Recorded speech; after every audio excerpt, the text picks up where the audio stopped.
Bom dia, estamos começando mais uma análise política da semana aqui na Causa Operária TV. Bom, hoje o companheiro Rui Costa Pimenta vai apresentar a análise direto da Europa, lá na Suíça, onde ele está participando, você já sabe, de um ciclo de palestras sobre o golpe no Brasil. E você pode acompanhar o programa pelo canal da Causa Operária TV no YouTube, pela nossa página no Facebook, também nosso perfil no Twitter e pela rede social russa, o VK. E também no nosso site, o causaoperariatv.com.br, além de ouvir também pela Rádio Causa Operária. E como sempre, eu gostaria de convidar você também, que está aqui em São Paulo, para vir assistir presencialmente a transmissão da análise política da semana aqui no auditório Frederic Engels, no Centro Cultural Benjamin Perret, o CCBP, que fica na Rua Serranos, número 90, pertinho do metrô Saúde. Você pode vir aqui no Centro Cultural Benjamin Perret, tomar um café com a gente, almoçar aqui conosco e trocar ideia com os militantes, com os simpatizantes que estão aqui.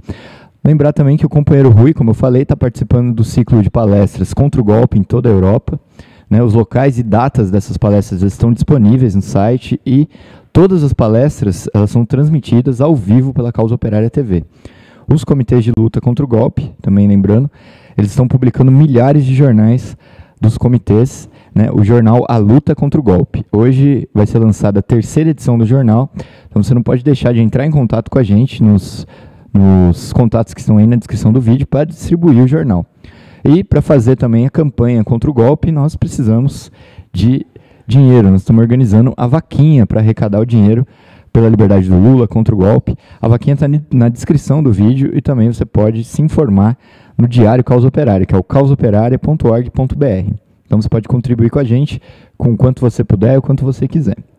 Aproveito também para convidar e convocar todo mundo para a Conferência Aberta Nacional de Luta contra o Golpe, que vai acontecer em São Paulo nos dias 21 e 22 de julho. Esse aqui, a gente já lançou também o cartaz de divulgação, você pode entrar em contato com a gente para colar o cartaz e divulgar a conferência. Lembrando também que o PCO vai transmitir os jogos da Seleção Brasileira em todos os locais onde ele está organizado. Aqui em São Paulo, nós vamos transmitir os jogos no CCBP, a gente já está fazendo isso, no Centro Cultural Benjamin Perret, aqui na Rua Serranos, número 90, perto do metrô Saúde.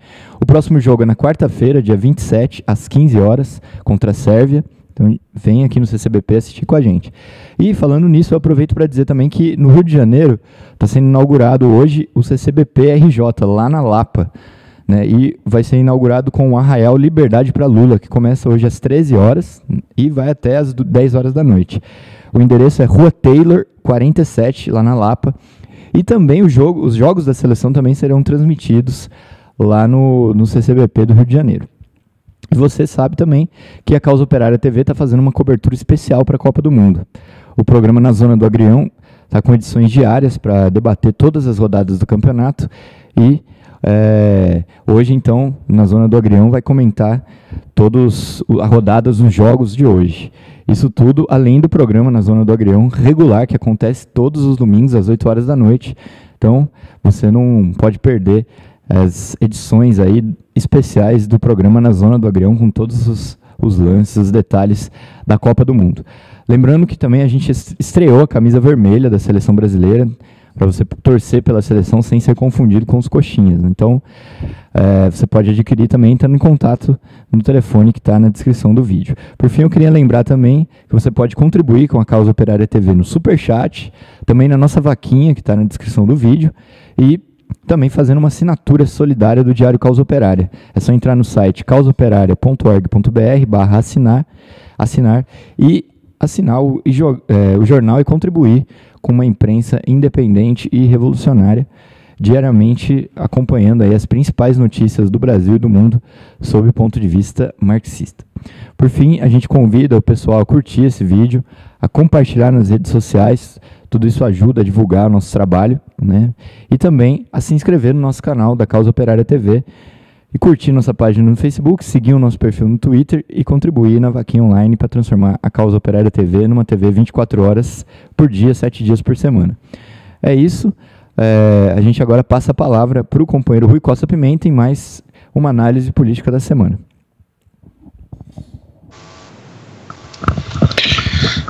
Bom dia, companheiros. Boa tarde. Agora, uma consciência maior boa tarde aos que estão fora do Brasil, no caso. Vamos tocar alguns temas aqui da situação política, que entrou um pouco em marcha lenta em função da Copa, mas que não deixa de produzir aí acontecimentos que são esclarecedores da situação política geral. Primeiramente, nós temos que destacar, né, o agravamento constante da situação financeira do país. O governo tem gasto uma quantidade muito grande de dólares para manter a situação cambial, que continua sob uma enorme pressão da fuga de capitais. Isso daí mostra que a crise de forma nenhuma foi superada. Existe da parte da burguesia uma preocupação muito grande com a situação, né, porque a premissa estabelecida seria de que o Brasil tem 380 bilhões de dólares de reservas cambiais e que justamente uma das funções dessas reservas cambiais é que quando a fuga de capitais se transforma numa coisa muito grande, se gaste o dinheiro para satisfazer os interesses dos especuladores internacionais. E esse dinheiro seria suficiente para conter a crise. Sobre se será efetivamente suficiente para conter a crise ou não, nós vamos ter que esperar os próximos acontecimentos para ver. É uma situação que continua em aberto e a situação econômica continua se deteriorando. As notícias são de que o investimento dos principais setores capitalistas caiu também em função dessa crise.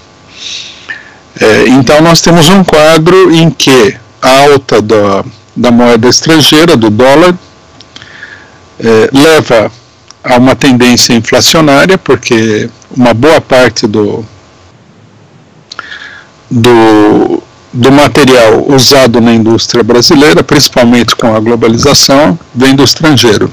E de outro lado nós temos uma tendência recessiva, porque há fuga de capitais, há o esvaziamento de vários setores econômicos, o que vai provocar uma tendência falimentar em vários setores da economia, e tendências recessivas porque ninguém quer investir, né? E portanto demissões e um agravamento do ciclo recessivo de modo geral.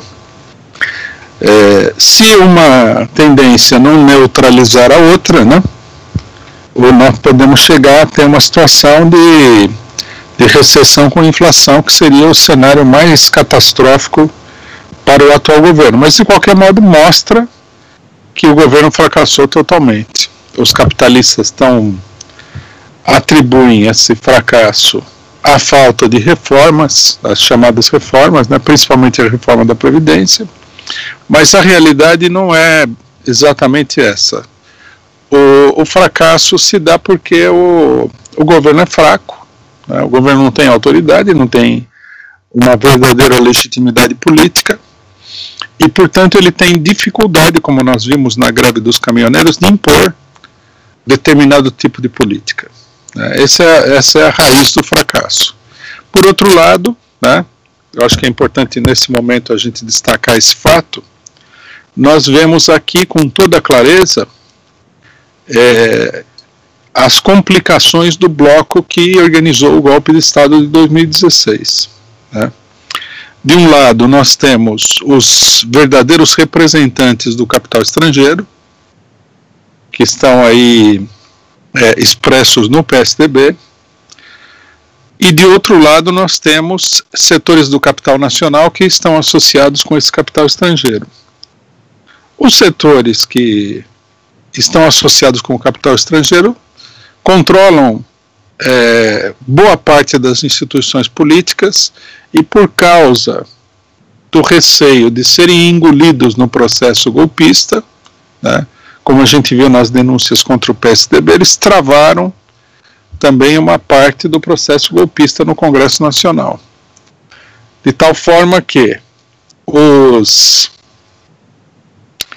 a ala direita do golpe, mais ligada ao imperialismo, não consegue se livrar do governo e não consegue reorganizar a política para levar adiante os planos dos golpistas. Então esse é um impasse total, uma crise extraordinária que, logicamente, como nós assinalamos em várias oportunidades, deveria ser aproveitada pela esquerda para montar uma ofensiva contra o governo.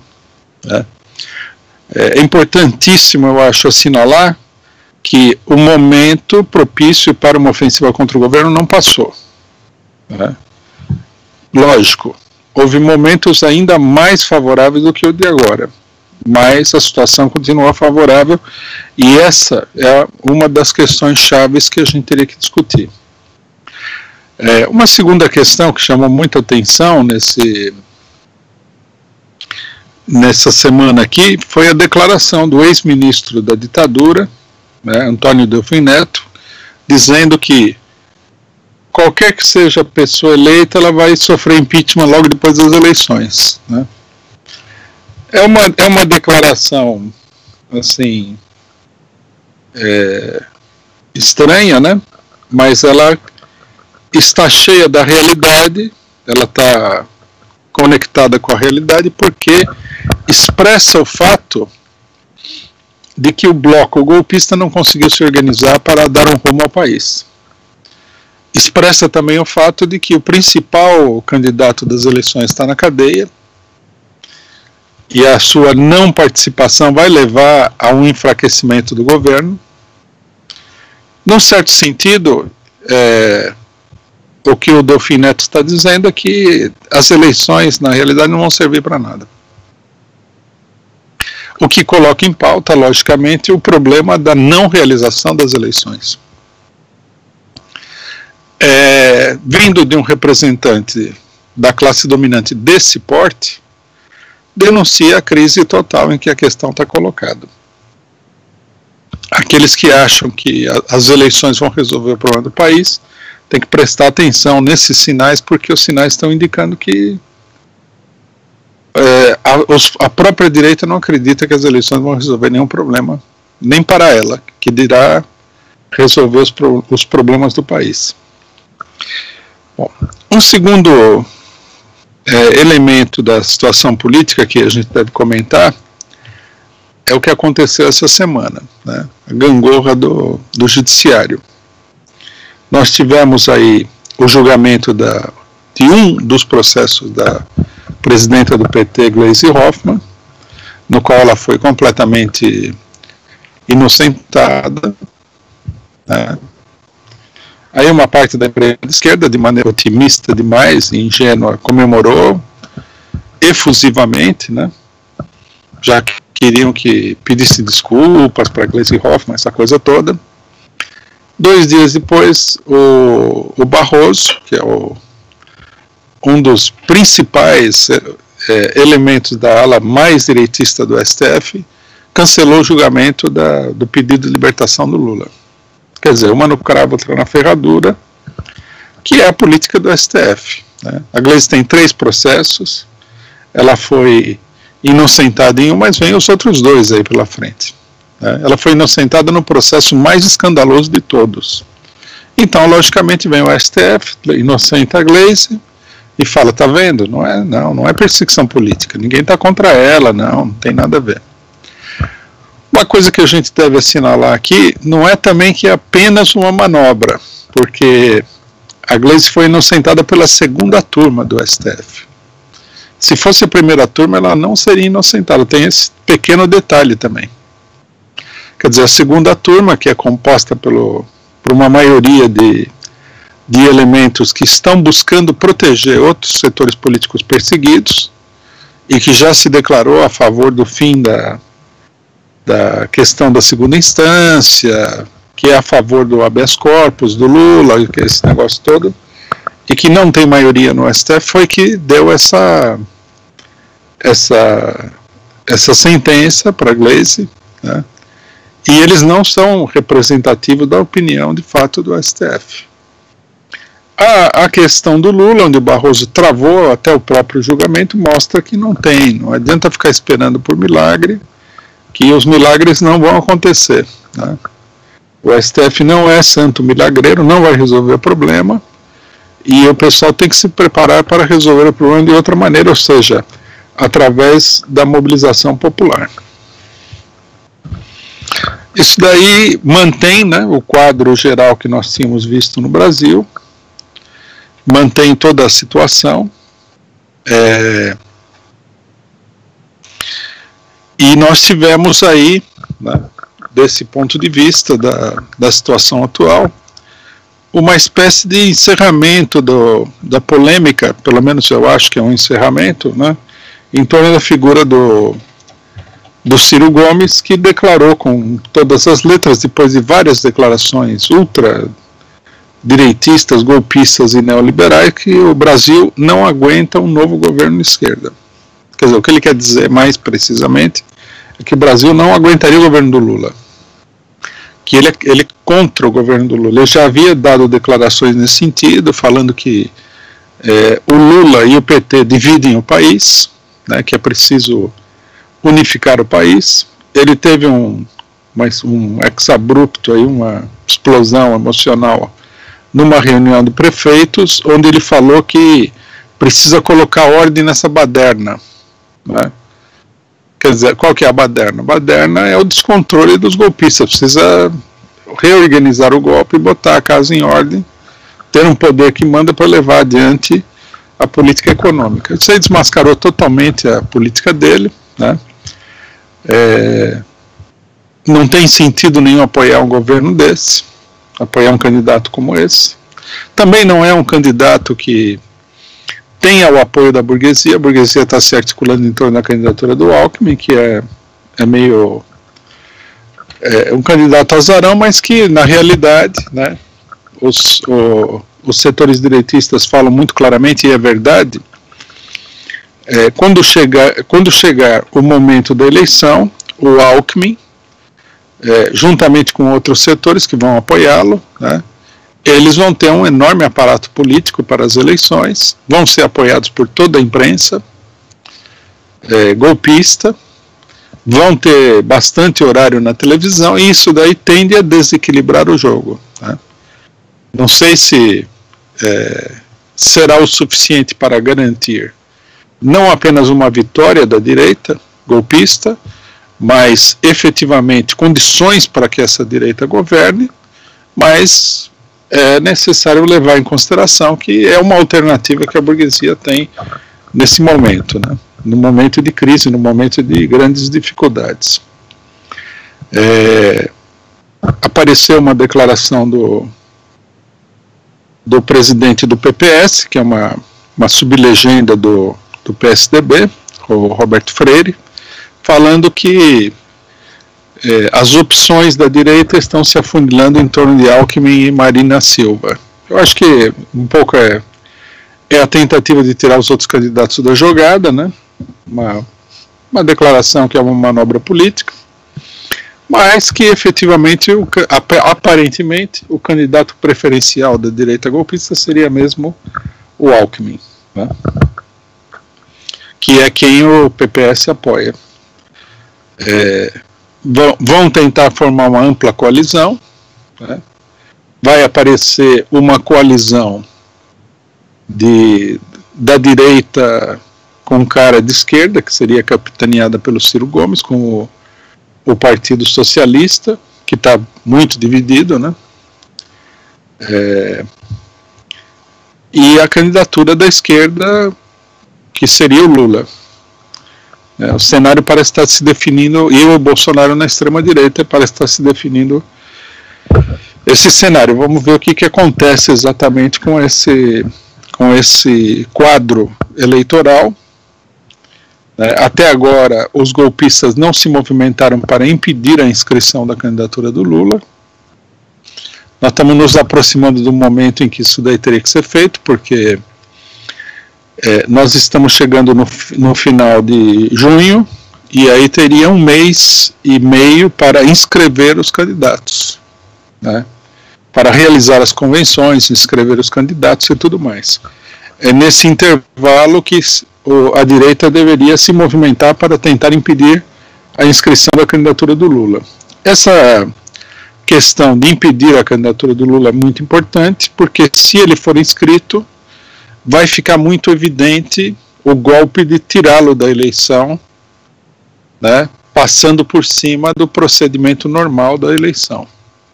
Se ele não for inscrito, que é o que alguns setores querem, vai ser muito anormal também, mas pareceria mais normal. Quer dizer, a pessoa está condenada, aprovou-se, sei lá o que, uma regra, uma lei, não sei o que lá, que não existe até o momento, em que a pessoa condenada não pode participar, e aí tirariam ele da eleição.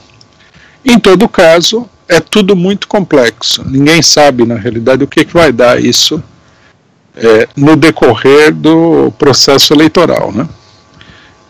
Nós deveríamos assinalar que tudo isso se dirige a uma crise sem precedentes no Brasil.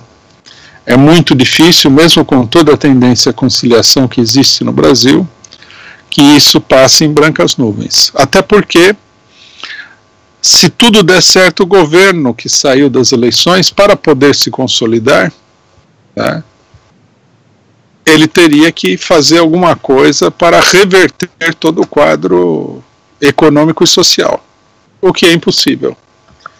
Ele pode até reverter parcialmente o quadro econômico, né, frear, vamos supor, a inflação, a desvalorização cambial, essa coisa toda, mas o quadro social é impossível de ser revertido. Pelo contrário, o candidato golpista que for eleito, ele vai ter a missão de atacar ainda mais profundamente a população. E isso é um problema insolúvel, né? Porque a situação já é ruim, né? A própria direita mostra que todos os candidatos estão desmoralizados, né? Eles falam em desmoralização geral, logicamente que colocando o Lula e o Bolsonaro à parte, né? Alguns falam, veja, o Bolsonaro é produto da desmoralização, mas na verdade não é que é uma desmoralização geral, é uma desmoralização do chamado centro político, ou seja, da política neoliberal. O Bolsonaro também é neoliberal, mas não aparece como neoliberal. Daí que nós tenhamos essa situação que é fácil de manipular diante da opinião pública. Mas a realidade verdadeira é que o único candidato com condições de governar o país do ponto de vista do povo, né, mas não do ponto de vista da burguesia, seria o Lula. Os outros candidatos, do ponto de vista popular, vão ter muita dificuldade para colocar em prática qualquer programa, seja um programa que ataque as condições de vida das massas. Isso tem que ficar absolutamente claro, que é o combustível para a mobilização de todo o próximo período. Daí a importância de insistir na candidatura do Lula também, né, porque está ficando cada vez mais claro que apoiar a candidatura de uma pessoa como Ciro Gomes, por exemplo, não vou falar nem dos outros candidatos de esquerda que não têm projeção nenhuma e cuja campanha não revela nada demais, mas apoiar uma candidatura como Ciro Gomes seria, na realidade, serviria única e exclusivamente para estrangular o processo de luta contra o golpe. Ou, sendo mais realista, né, porque eu não acho também que eles têm toda essa capacidade de estrangulamento, serviria apenas para retardar e dar à burguesia tempo para tentar arrumar a casa. Daí a importância que se torna cada dia mais patente do apoio à candidatura do Lula. É o apoio a um movimento de luta contra o golpe. Isso está absolutamente claro. Queria, nesse sentido, eu acho muito importante reforçar, né, as questões centrais da ação política, que, na minha opinião, são três. Primeiro, que é preciso incentivar, né, com muita energia, a criação de comitês de luta contra o golpe. Pelo que nós estamos vendo, né, em torno da proposta da conferência e de toda a discussão que tem sido feita, esses comitês estão aparecendo em inúmeros lugares, né. Nós teríamos que entender, os companheiros do PCO, mas todos os companheiros que participam no comitê teriam que entender que agora é a hora de multiplicar esses comitês por todo o país, né, e transformar isso num grande movimento geral em todos os estados do país, em inúmeras cidades, né. A tendência, ela desponta muito claramente como sendo uma realidade. o momento é esse daí. A proposta de realização da Conferência Nacional Aberta estimula a formação de comitês e estimula o agrupamento de comitês. Tá? Queria chamar todos os companheiros que têm a intenção, que têm o interesse de participar, de entrar em contato com a comissão organizadora, se inscrever, inscrever o seu comitê, se inscrever individualmente para a conferência, né? Será cobrada apenas uma taxa de R$100 para custear aí gastos básicos, como alimentação, alguma coisa assim. E, no mais, não é necessário nenhum pré-requisito, a conferência é inteiramente aberta. Esse movimento em favor da conferência, ele estimula o crescimento dos comitês e unifica os comitês. Nós vamos estar publicando, no mais tardar, na segunda-feira, uma proposta de teses políticas para discussão. Queria estimular os companheiros que têm interesse em escrever suas próprias propostas sobre temas gerais, ou sobre temas políticos, sobre temas organizativos, seja lá o que for, até porque ajuda a fazer da conferência uma conferência mais bem organizada, mais clara no sentido político. Tá? Mas, de qualquer maneira, é o momento de impulsionar tanto a formação de comitês, como é o momento de impulsionar decisivamente a Conferência Nacional. Os companheiros devem ter visto, né, no Brasil, que eu falei nas últimas palestras que foram feitas, que um companheiro apresentou uma proposta numa dessas palestras, um companheiro que mora aqui na Europa, na Alemanha, no sentido de que se realizasse uma conferência europeia, nos moldes da conferência que vai ser realizada no Brasil. Nós devemos apresentar essa proposta a todos os comitês que a gente tem em contato e deixar o pessoal avaliar, ver se eles acham que é oportuno, que é adequado a organização dessa conferência internacional. Né? E, nesse caso, os comitês no Brasil, logicamente, teriam que ajudar a fazer. Eu acho que é importante, ajuda a impulsionar esse movimento, que é um movimento ascendente, crescente, e essas duas propostas são parte de um tripé, né, que a gente deve ter em mente, que é o seguinte: o objetivo da conferência é unificar os setores mais ativos da luta contra o golpe, é unificar os setores que efetivamente querem fazer alguma coisa em torno da luta contra o golpe. Muitos deles não são parte da estrutura ou do aparelho político de nenhum partido, embora tenham filiação partidária, e os comitês se transformaram na maneira natural, né, que surgiu da própria situação de organização diante das deficiências de organização gerais de todas as grandes organizações que estão semi-paralisadas. O problema da unificação é uma unificação para a ação. Qual deveria ser, né, essa é a questão que nós vamos colocar em discussão na conferência, o eixo central dessa unificação e dessa ação, a luta por uma greve geral contra o governo golpista. É a forma mais simples, mais natural, mais clara de organizar a luta contra o governo golpista. Então, nós temos esse tripé: os comitês, a conferência e a questão da greve geral. A greve geral, logicamente, necessita um trabalho bastante grande, mas se os comitês conseguirem fazer aquilo que seria o essencial no momento atual, que é se transformar numa alavanca capaz de mobilizar cada vez mais amplamente, né? E a nossa avaliação é que eles têm todas as condições de se transformar nisso, né? Nós temos que lembrar aqui, eu queria lembrar a todos os companheiros, que no último ato público que foi realizado em Curitiba,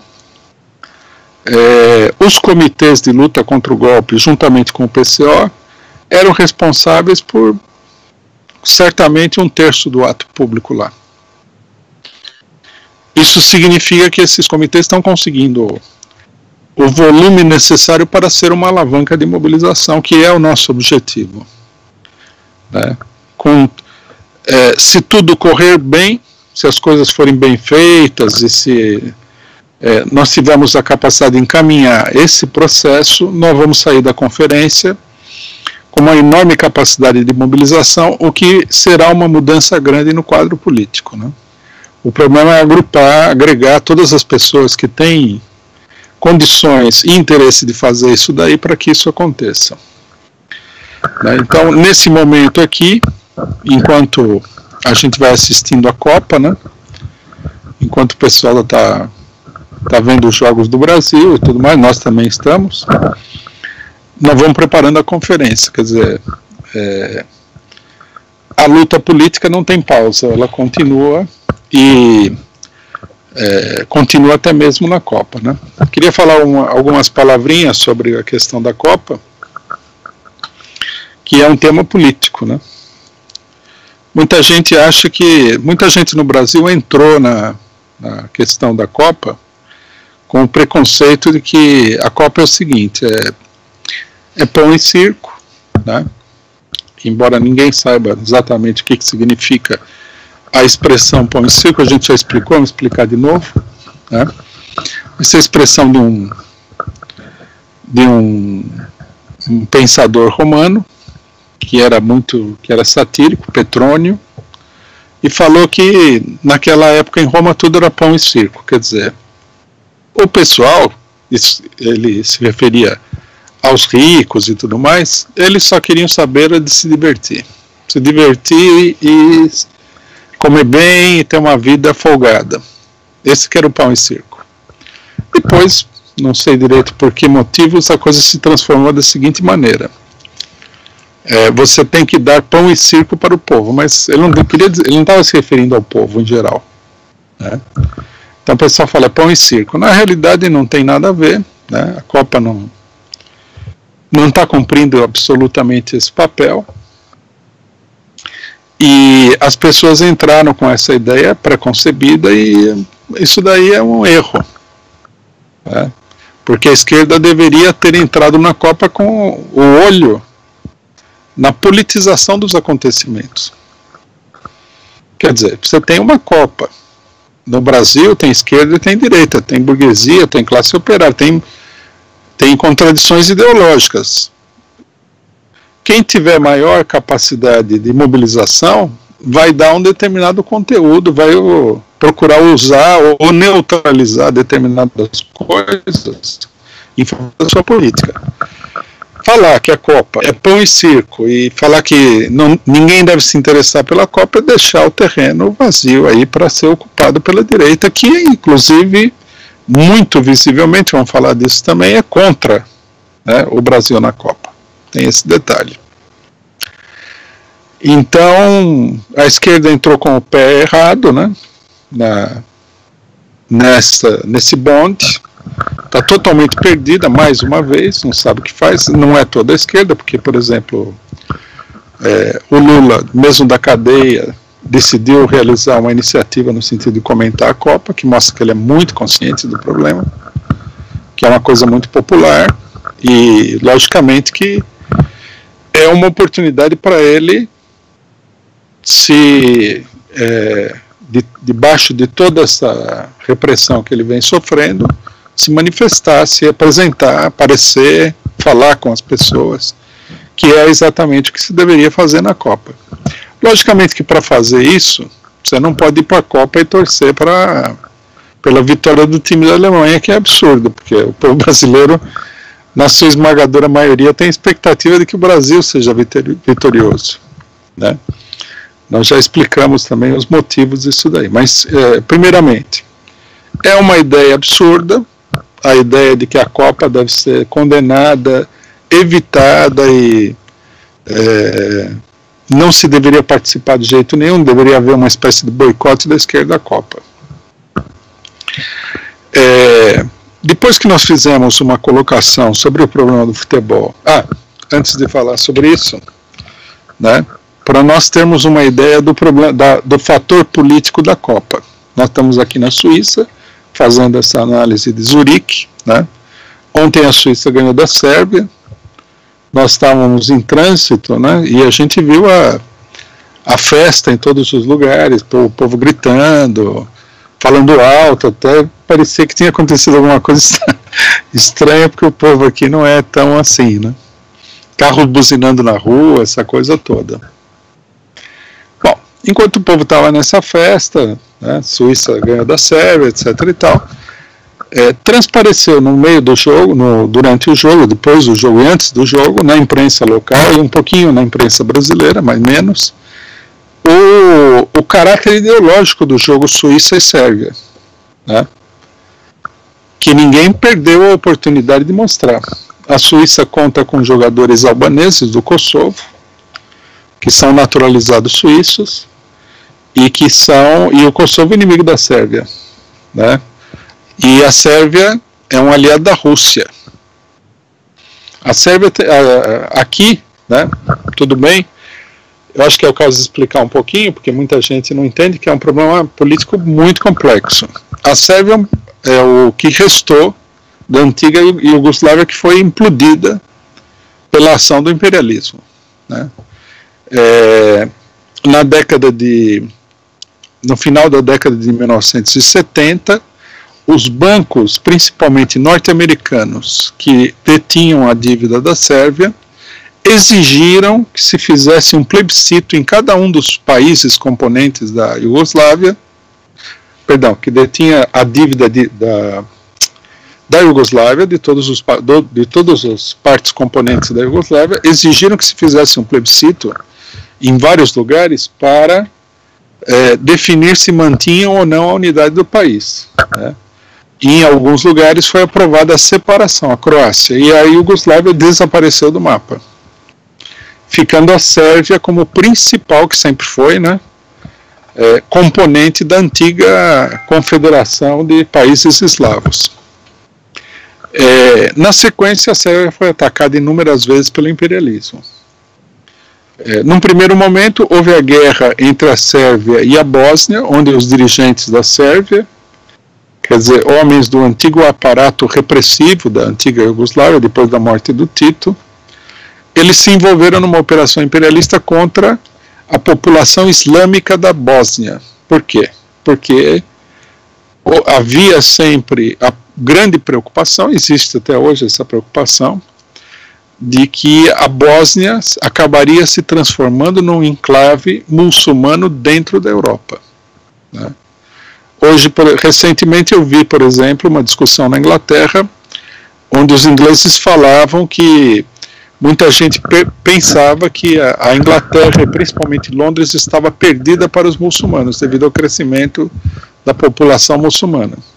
Então, a preocupação ela existe até hoje. A guerra foi uma tentativa de eliminar completamente a população muçulmana e foi operada pela Sérvia, pressionada pelos países imperialistas. O que granjeou a Sérvia uma péssima fama de país opressor e monstruoso e tudo mais, né? Eles lançaram a chamada limpeza étnica, que visava destruir completamente a população da Bósnia, uma coisa monstruosa, né? Promoveram um massacre muito grande com estupro em massa de mulheres, né? A limpeza étnica consistia no estupro para que se criasse na mente deles uma nova raça, né? Acabar com os muçulmanos, essa coisa toda, transformar todo mundo em sérvios, etc. A Sérvia fez nesse sentido como Saddam Hussein fez contra o Irã. Serviu os interesses do imperialismo. E depois o imperialismo, tendo usado a Sérvia, se voltou contra ela, dividiu a Sérvia de Montenegro, se eu não me engano agora não estou lembrado de outro país, e finalmente separou o Kosovo da Sérvia, porque o Kosovo é uma parte original da Sérvia, né? O Kosovo, muita gente não entende isso, mas o Kosovo como é que se diz? É o lugar onde se fundou a Sérvia. É um lugar histórico e da história da Sérvia, como a Ucrânia é para a Rússia, né? E um lugar da fundação da religião ortodoxa da Sérvia. Quer dizer, que ao arrancarem o Kosovo da Sérvia foi uma coisa extremamente negativa para o país. Eles conseguiram fazer isso porque a Albânia, país vizinho, tinha uma forte imigração e acabou constituindo uma maioria da população albanesa. Né? A questão do Kosovo foi uma obra do imperialismo, e a luta que apareceu na Copa, que é uma propaganda contra a Sérvia mais uma vez. Né? Então quem acha que o futebol é neutro, que o pessoal não está nem aí, que não tem nada a ver com futebol, está levando adiante uma fantasia total. Né? A mesma coisa acontece com o Brasil. Né? No Brasil há toda uma polêmica. Nós tivemos aí a honra, né, dos donos da imprensa nacional nos atacarem falando que nós somos pessoas que têm teorias da conspiração, de que o imperialismo quer destruir a seleção brasileira. Né? Logicamente que a conspiração não existe, né? A Globo nos está ensinando isso daí, que não há conspiração. Ninguém conspira contra ninguém, tudo é feito às claras no mundo, né? É até uma coisa absurda que o cidadão que escreveu, um articulista da Globo aí, tem escrito que é uma teoria da conspiração. Né? Tá muito claro no início da Copa que da parte da FIFA e da imprensa internacional, principalmente europeia, o esforço é para impedir o Brasil de ganhar a Copa. Né? Inclusive da imprensa nacional. Muita gente começou falando que a Globo estava apoiando a seleção brasileira. Agora já ninguém mais acredita nisso. Né? As matérias que a gente vê sobre a seleção brasileira, todas são desfavoráveis. É uma coisa incrível. Não há uma cobertura, né? E no próprio Brasil há uma crise que é referente a toda a questão política anterior. Por exemplo, o prefeito de São Paulo proibiu a população de soltar fogos de artifício na cidade, né? Em plena época de São João, isso que é o mais incrível. Mas o alvo verdadeiro é a Copa, quer dizer, para diminuir o impacto da Copa. Os empresários estão reprimindo duramente quem falta no trabalho para assistir à Copa. Os jornais, inclusive, falam que faltar para assistir à Copa pode dar justa causa. Que absurdo. Por que uma falta vai dar justa causa no trabalho? É uma repressão muito grande.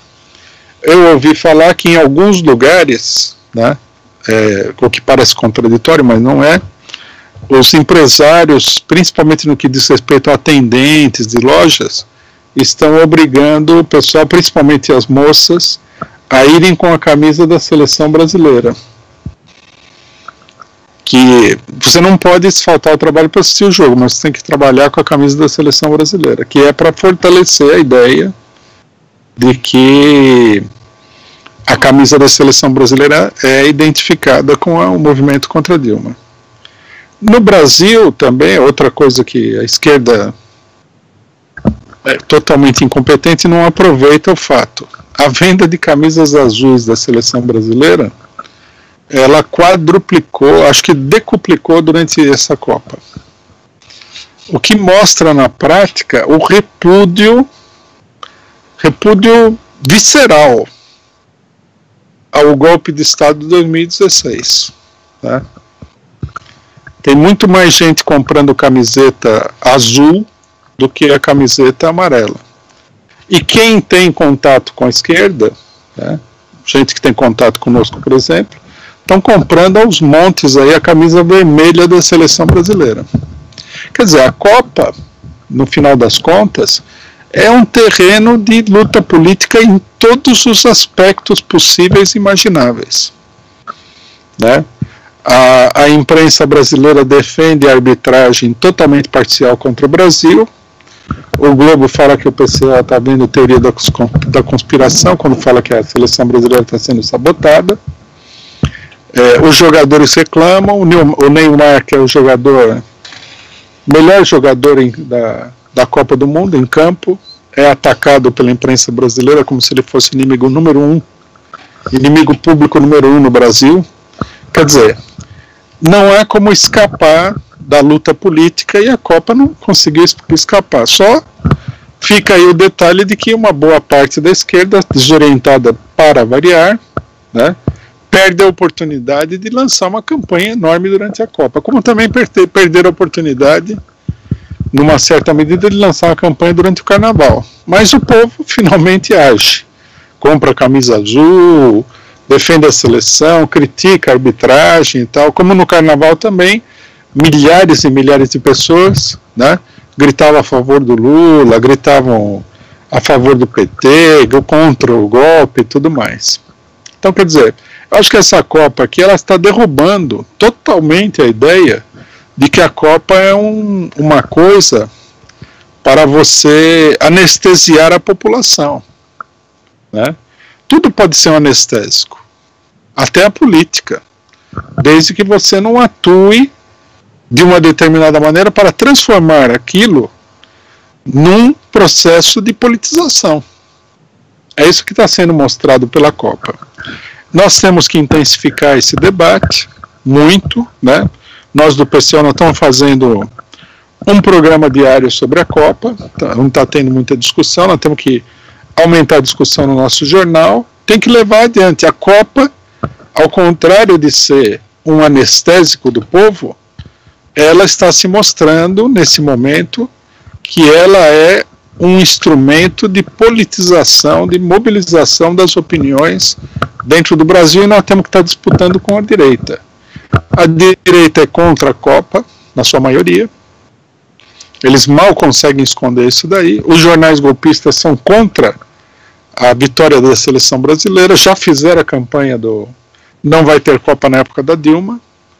O MBL revelou que eles fizeram campanha para a seleção brasileira perder, porque eles queriam derrubar a Dilma na Copa passada. Quer dizer, as coisas vão se colocando às claras. Se você não faz nada, você está apenas contribuindo para que as coisas não se esclareçam, né? Por isso queria saudar os companheiros no Brasil que fizeram, todos os comitês lançaram atividades durante a Copa, reuniram o pessoal, né? Colocar a camisa vermelha, essa coisa toda. É isso que tem que ser feito, tem que ter comemoração de rua. Se o Brasil ganhar da Sérvia, o Brasil aparentemente vai se classificar com uma certa tranquilidade no grupo. Tem que impulsionar a comemoração de rua, tem que sair à rua, inclusive com a camisa vermelha, com a camisa azul, confrontar os direitistas, né? Enquanto a Copa vai se desenvolvendo, chamando a atenção, a gente vai transformando todo esse negócio da Copa, que não é um artificialismo, porque a população está fazendo isso, num momento de grande politização como foi o Carnaval. Bom, agora é com vocês aí em São Paulo.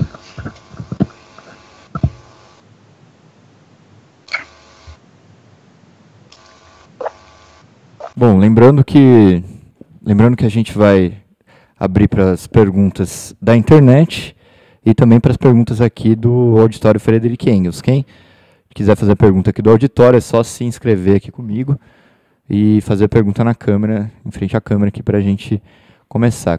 Tem alguém já? Bom, então a gente vai para a primeira da internet. Vou pegar aqui o...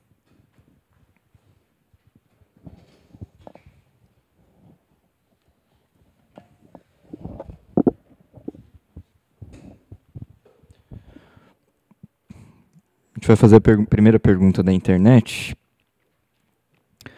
Tem bastante gente aqui.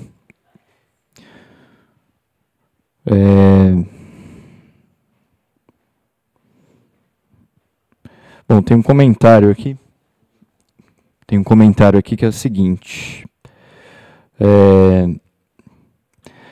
Ontem o Galvão Bueno disse que a Copa do Mundo não resolve ou melhora problemas de um país. Não é para isso, mas serve para dar alegria ao povo.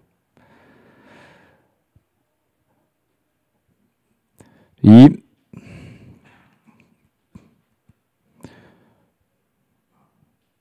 Bom, aí tem outra que é o seguinte. A Globo é contra a Copa? Contra a seleção do Brasil? Acho que não. Ela é a favor, mas contra a politização. São vários comentários e perguntas sobre a Copa, né? Não sei se o companheiro Rui quer comentar alguma coisa sobre isso, responder. Se tiver mais coisa relacionada, a gente faz uma colocação de conjunto.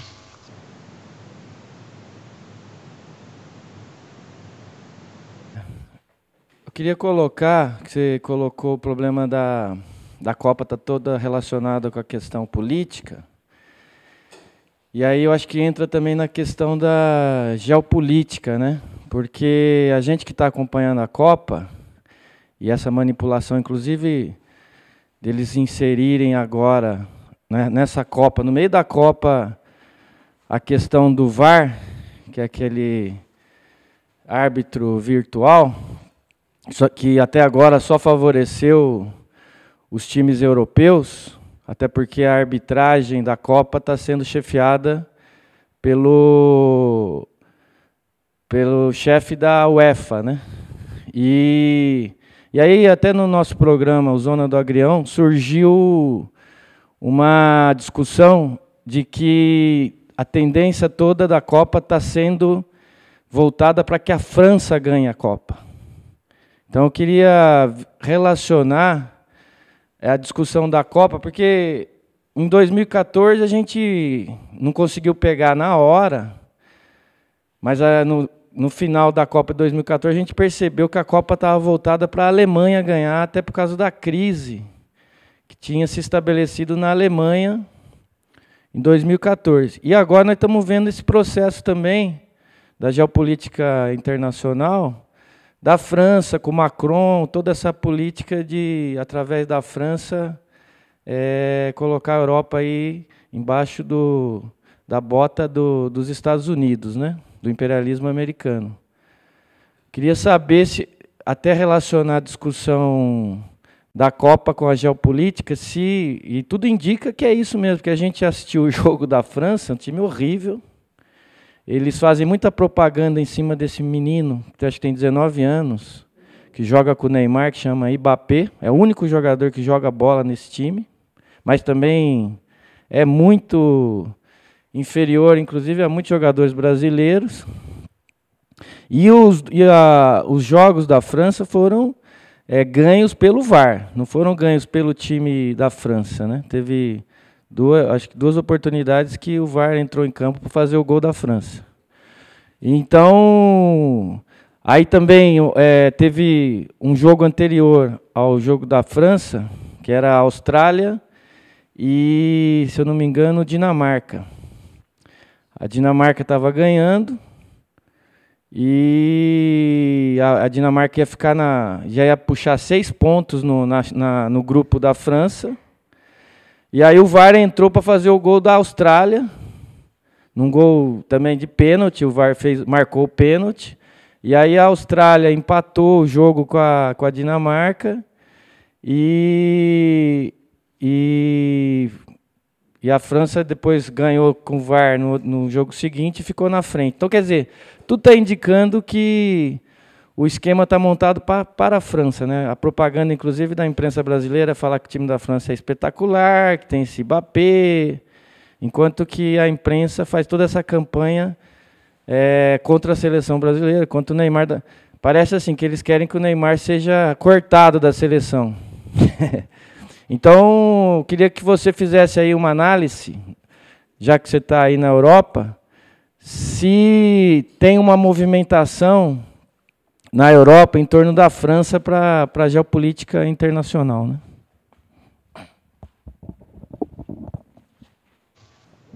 Sobre o mesmo tema. Eu vou seguir só. É só sobre ainda a Copa, Rui? Duas coisas. Uma que nós destacamos hoje, porque tem 2 episódios que você assinalou que são importantes, estão vinculados, né? Nessa semana, o relator da Lava Jato, o Fachin, justamente suspendeu o julgamento do Lula, do habeas corpus do Lula, na terça-feira. E aí o Ábio, metendo a mão na expectativa que estava criada, né, que nós já tínhamos assinalado que era, infelizmente, era uma expectativa infundada. E aí a gente vê o juiz metendo a mão, roubando o pênalti do Neymar. Um sentimento que fica claro é o seguinte, bom, aí o Neymar xingou o juiz, né, se revoltou, que é um gesto normal, que mostra, inclusive, que ele é uma pessoa que tem sangue na veia, um brasileiro nesse sentido, e aí a imprensa se revolta contra o cara, porque, obviamente, a mensagem é que nós temos que respeitar os juízes. Vamos respeitar o Fachin, vamos respeitar o STF, que você destacou, né? A direita queria condenar, mudar o julgamento da Gleice no meio do julgamento e condená-la por crime eleitoral. O Fachin tentou essa manobra depois que tinha sido derrotada a posição. Então, fica evidente o problema de que, sem derrotar o judiciário na Copa e aqui no golpe, não tem nenhuma... Agora, eu queria destacar um fato. Ontem, como os comitês contra o golpe estão reunindo o pessoal para assistir o jogo, a gente assistiu o jogo aqui, por exemplo, em Vargem Grande, com os operários e tudo mais, e é notório o clima também de pressão que existe sobre o próprio povo em torno da Copa. Essa campanha da direita e de setores da esquerda cria uma pressão por não acreditar, por não torcer a favor do Brasil. Isso aí ontem foi muito interessante, porque no final do jogo havia uma alegria, o começo de uma certa alegria popular. As filas de ônibus estavam cheias depois para o pessoal ir para o trabalho, porque quem conseguiu não trabalhar na hora do jogo foi forçado aí depois, né? Não podia ir para a rua comemorar, mas era muita gente de camisa da seleção, havia esse clima de organizar atividades maiores, comemoração. Eu acho que nós temos que impulsar, acho que queria só... É meio um informe para destacar isso aí. Há um clima, é um pouco como no Carnaval, né? Que a gente conversou da última vez. Havia tentativa de despolitizar o Carnaval, de setores da esquerda de condenar o Carnaval, e o povo entrou no Carnaval. Então, nós estamos numa semana que eu acho que é importante, que nós temos que falar, temos que entrar com tudo no problema da Copa, vincular o problema da luta. Ontem, sobre esse problema do juiz, que o árbitro, que o Edson comentou, o próprio técnico da Costa Rica, no jornal É o País, ele falou que tinha sido errado a intervenção, que era uma intervenção externa do juiz no jogo, que mesmo tendo favorecido o time dele, ele era contra, né? Que demonstra o absurdo que... nos bairros, por exemplo, entre os operários, o pessoal fala assim, não, estão roubando claramente o Brasil, enquanto a direita e a esquerda se dedicam a criticar o Neymar, a falar que o Neymar não devia xingar o juiz, a promover uma divisão.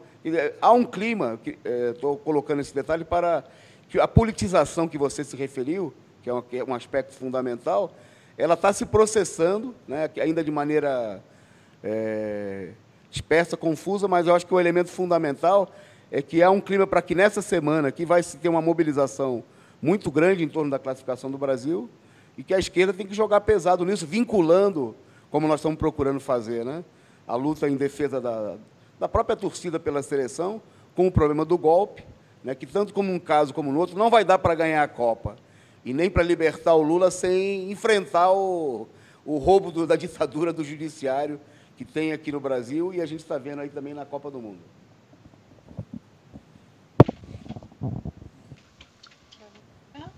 Podemos passar lá para... Vamos lá.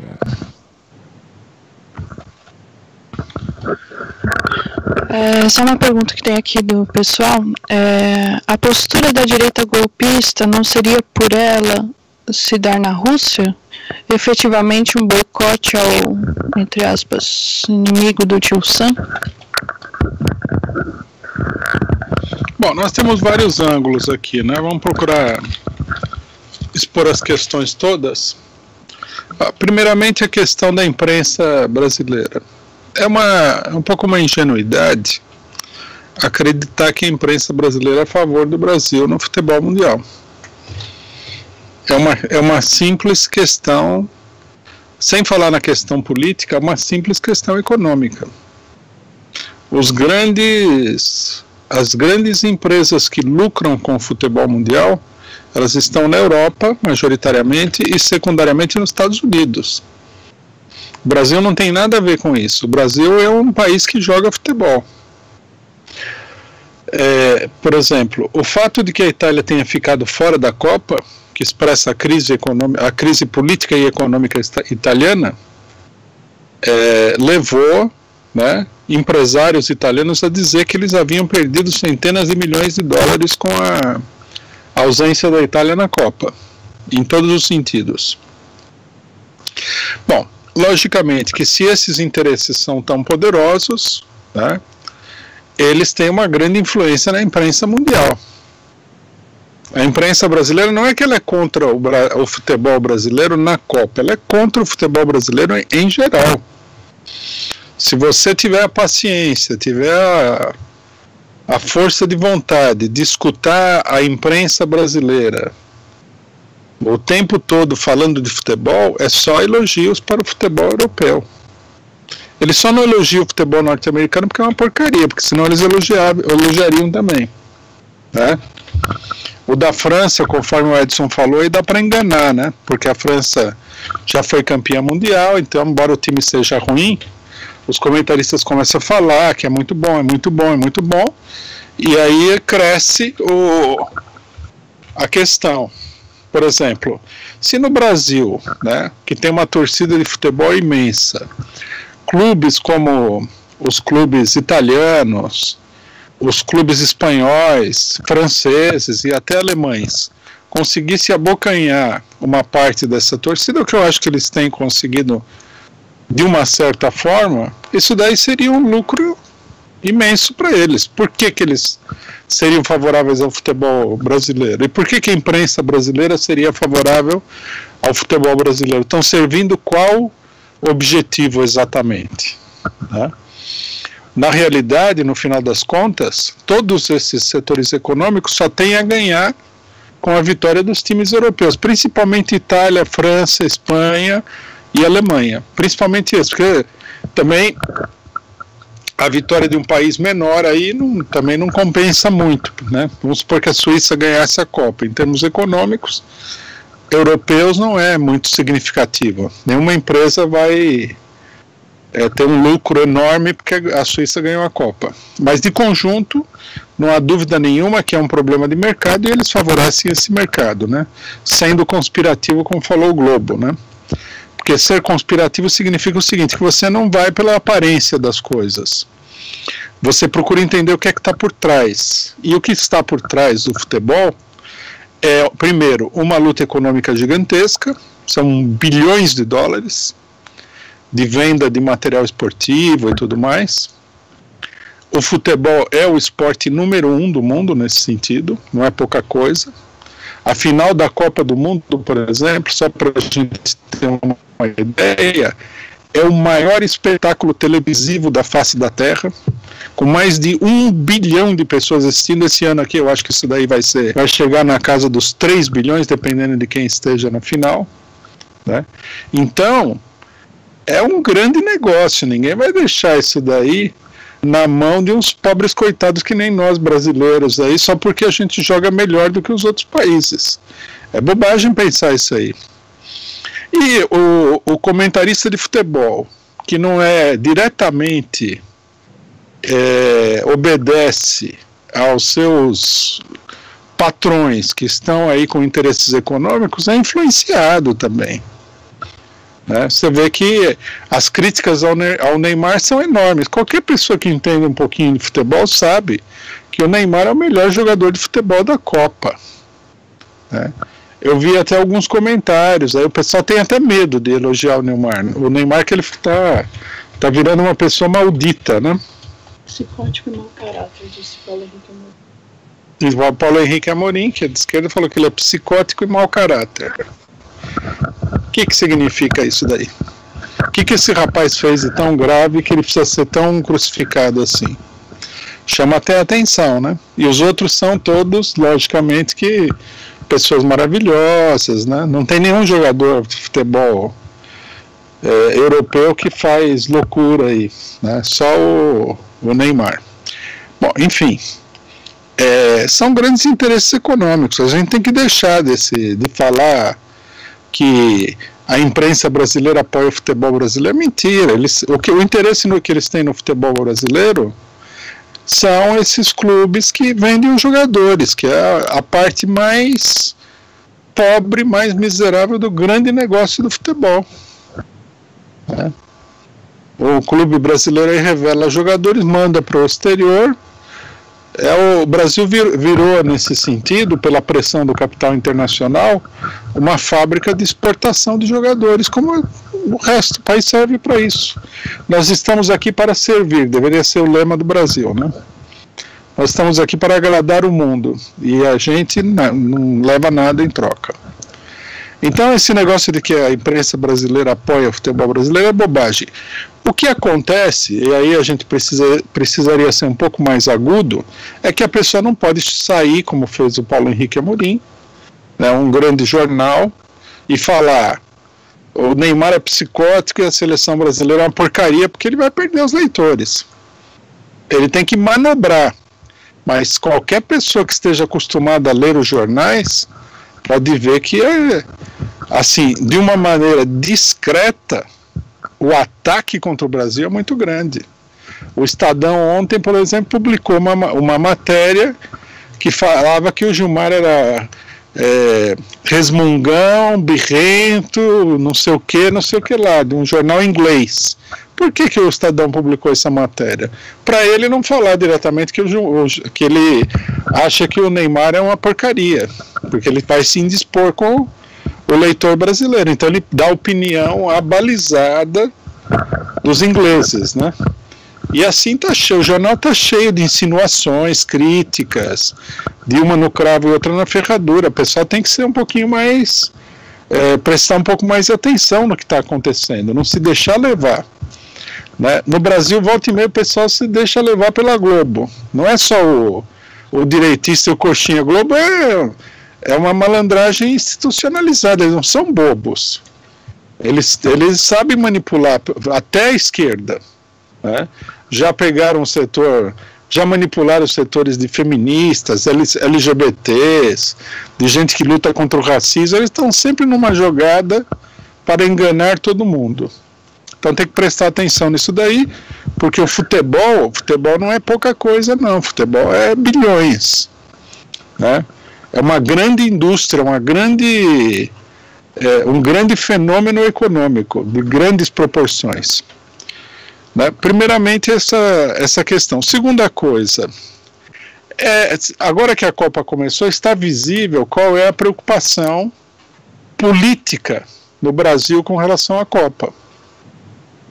A preocupação é evitar que o povo brasileiro, que tem sido massacrado, pisoteado, que tem sido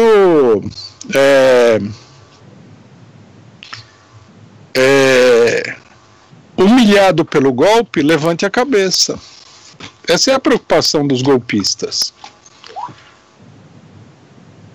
Como permitir, né, que um povo que foi totalmente desmoralizado, ou pelo menos tentaram desmoralizar totalmente, através do golpe, agora levante a cabeça porque ele se sente orgulhoso do país, etc. e tal. Ainda mais quando todo mundo está percebendo que torcer pela seleção está totalmente em oposição a apoiar o golpe.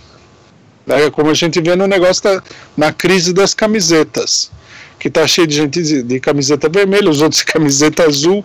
Quer dizer, o pessoal está torcendo para a seleção explicitamente contra o golpe. Não porque deixar esse movimento crescer. Não é uma coisa positiva para ninguém. Por que a imprensa golpista iria apoiar isso daí? Eles querem que o povo brasileiro fique triste lá. Aceite, abaixe a cabeça. Nesse momento é absolutamente claro.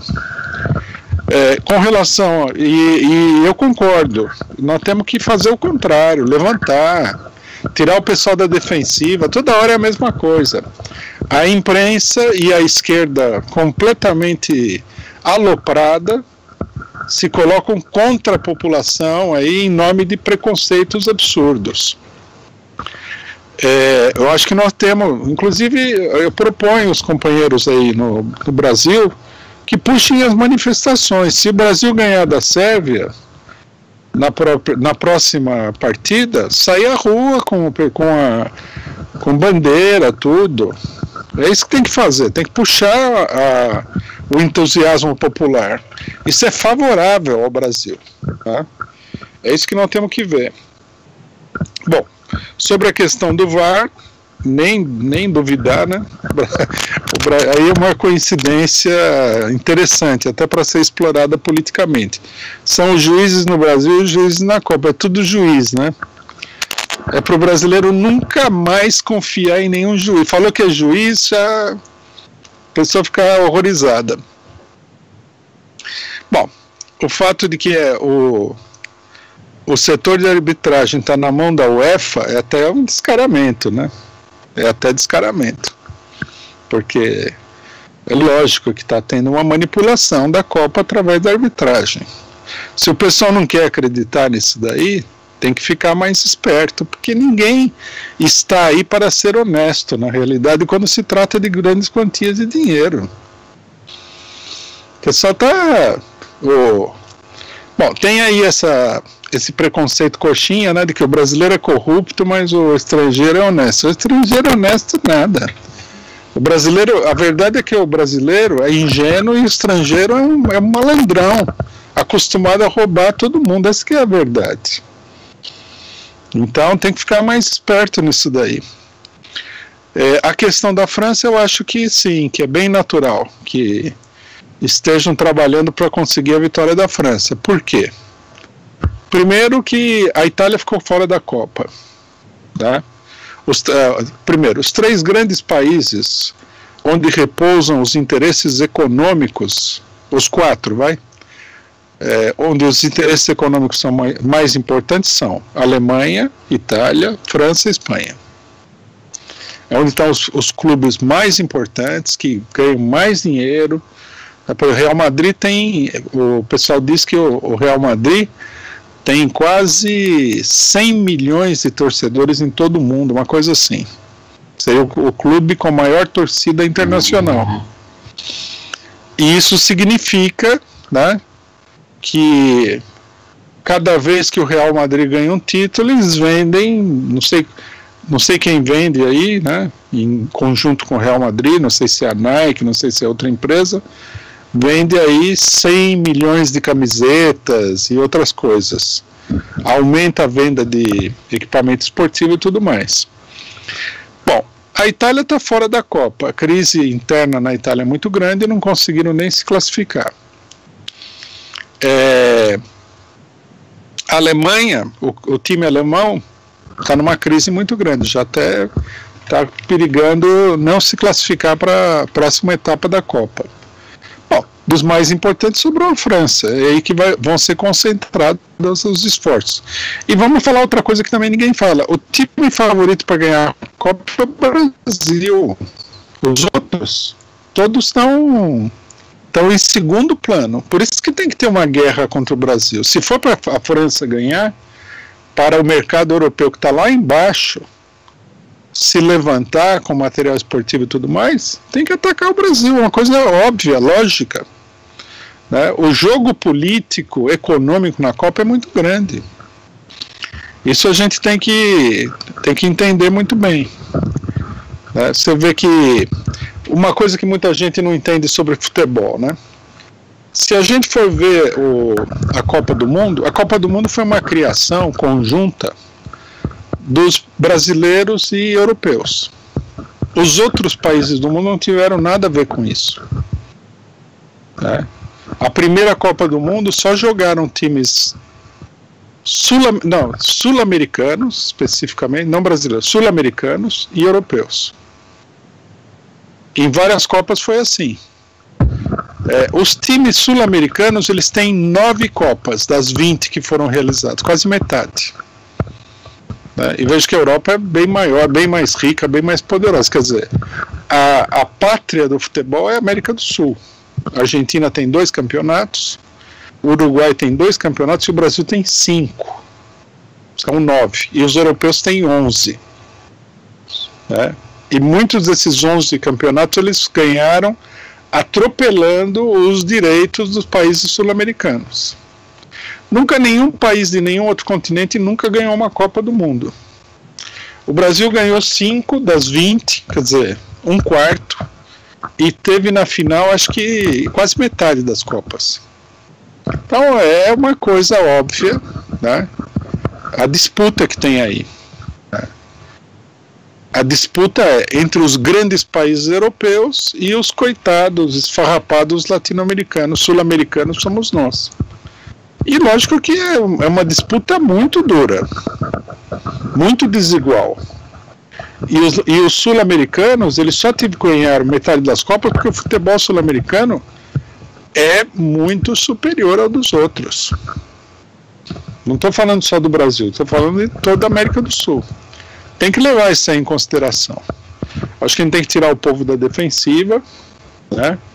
E nós temos que tocar isso daí, transformar a Copa num enfrentamento com a direita, com os coxinhas, com o governo golpista, despertar o povo, né? Esse negócio de que o futebol é para a alegria do povo é verdade, né? Mas a alegria do povo está relacionada com muitas coisas, né? Quando o povo está alegre, muitas vezes ele é mais combativo e tudo mais, depende muito das condições políticas. E tem toda essa história que nós sabemos, né? O futebol é a expressão de autoafirmação do povo pobre brasileiro, em particular da população negra, e o futebol é uma forma de autoafirmação de um país oprimido, que é o Brasil, da sua nacionalidade, da sua cultura, dos seus valores, contra a opressão estrangeira. Tem que levar em consideração tudo isso. Não sei se eu esqueci alguma coisa.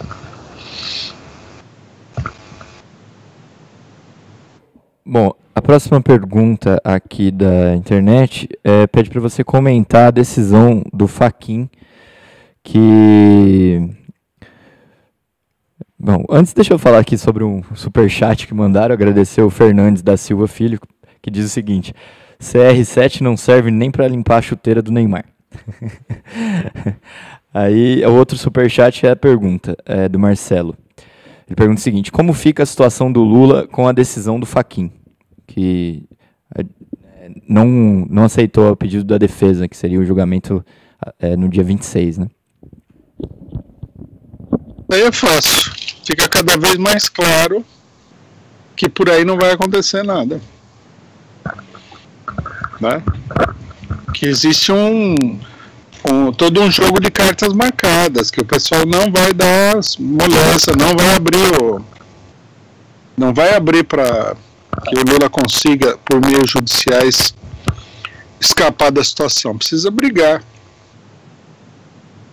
Advogado, quer dizer, significa o seguinte: sem demérito dos advogados do Lula, que em geral trabalham bem, o problema é, advogado não vai conseguir resolver o problema. Não é esse o caminho.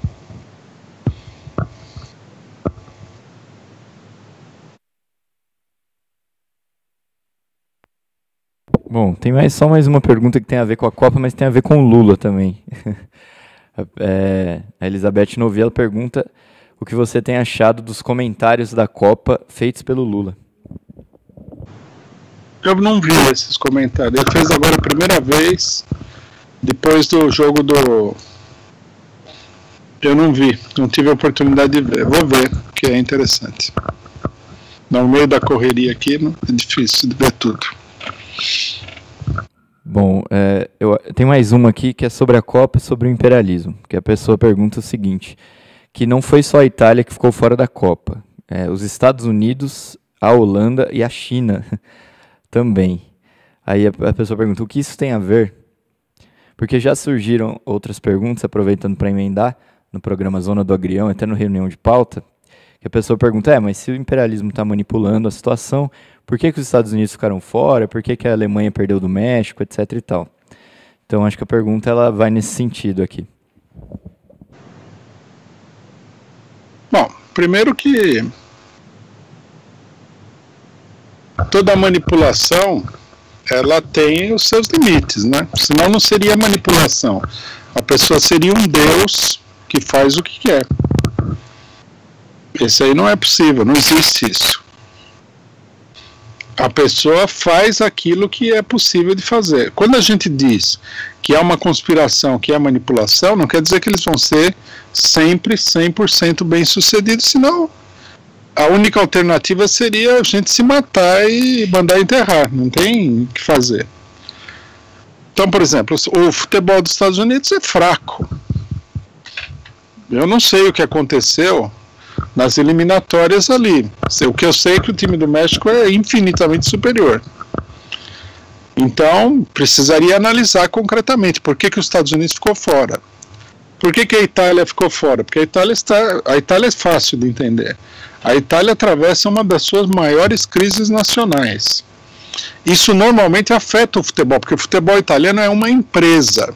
É diferente do Brasil, que você junta lá o pessoal, né, que são bons jogadores de futebol, e leva o pessoal com a cara e a coragem. Lá não. É todo um grande empreendimento capitalista. O pessoal não faz ideia disso. Isso tem sido assim desde o começo.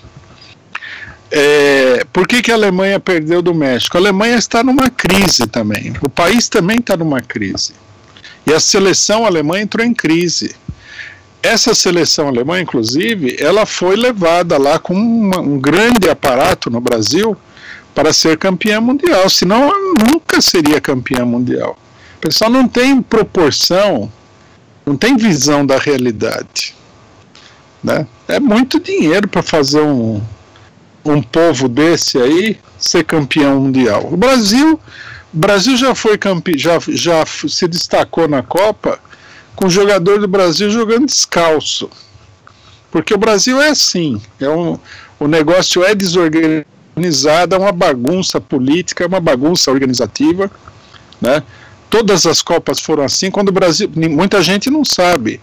Quando o Brasil ganhou em 58 e 62, principalmente em 58, teve pessoas que investiram pessoalmente para que a seleção pudesse ir jogar na Suécia. Quer dizer, o time é um time bem... como é que se diz? É o time do terceiro mundo mesmo. Só que chega lá, o pessoal joga muito futebol. É isso que o Edson falou, que o craque da França é inferior a muitos jogadores no Brasil, é assim mesmo. Ninguém tem esses jogadores brasileiros, isso é uma preciosidade cultural. Então, não é fácil também você manipular, né? Você tem que ter uma boa estrutura. Me parece, inclusive, que os europeus não têm toda essa estrutura nesse momento, porque está muito atritoso esse negócio do VAR.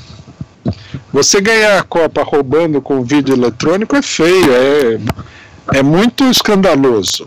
Precisaria ter uma melhor preparação. Mostra que a preparação não é boa. Se os jogadores brasileiros, que sofrem sempre daquele sentimento de inferioridade diante dos jogadores europeus, apesar de serem melhores jogadores, levantarem a cabeça e tudo mais, não tiver muita sabotagem dentro, porque sempre tem sabotagem, o Brasil ganha a Copa. Como teve para ganhar em praticamente todas as Copas, o Brasil tinha a possibilidade de ganhar. A China não é um país imperialista, tem que deixar isso aí claro também.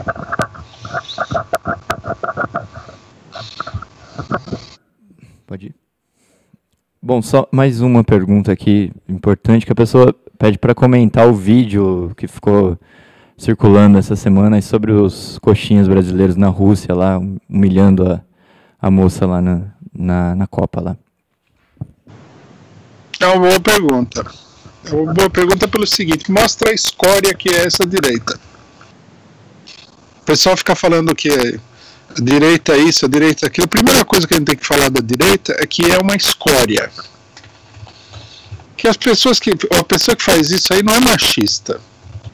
Você é uma pessoa desclassificada. Você pode ser machista e não ser tão completamente, tão absolutamente cafajeste assim. É um negócio quase que sub-humano. Mas a direita, isso aí a gente viu nos atos. Quem que não lembra aquele adesivo da Dilma, que colocavam ela com a perna aberta no tanque de gasolina? Isso aí é o espírito, a essência da direita. Não comemoraram a prisão do Lula num prostíbulo aqui em São Paulo, Bahamas? Essa é a burguesia brasileira. A burguesia brasileira é um grande prostíbulo. É gente desclassificada. tem que dizer isso para o trabalhador, que é para ele não ter respeito por essa gente. Porque eles não merecem ter respeito nenhum. Tem que mostrar, é uma escória. Eles se aproveitam porque eles têm dinheiro. Eles têm dinheiro, eles têm poder. É isso só. É um absurdo, né? A pessoa sai daqui do Brasil, vai para a Rússia para fazer essas coisas. Fica em casa, né? Não vai para a Rússia. E a gente viu, são todos coxinhas. Policiais, gente de partido burguês escória, né? Um rebotalho,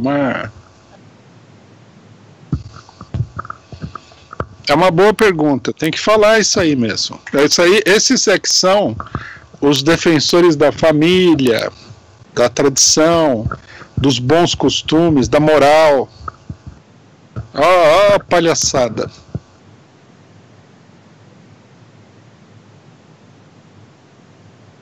Pergunta aí na Suíça, então eu vou passar a palavra para vocês.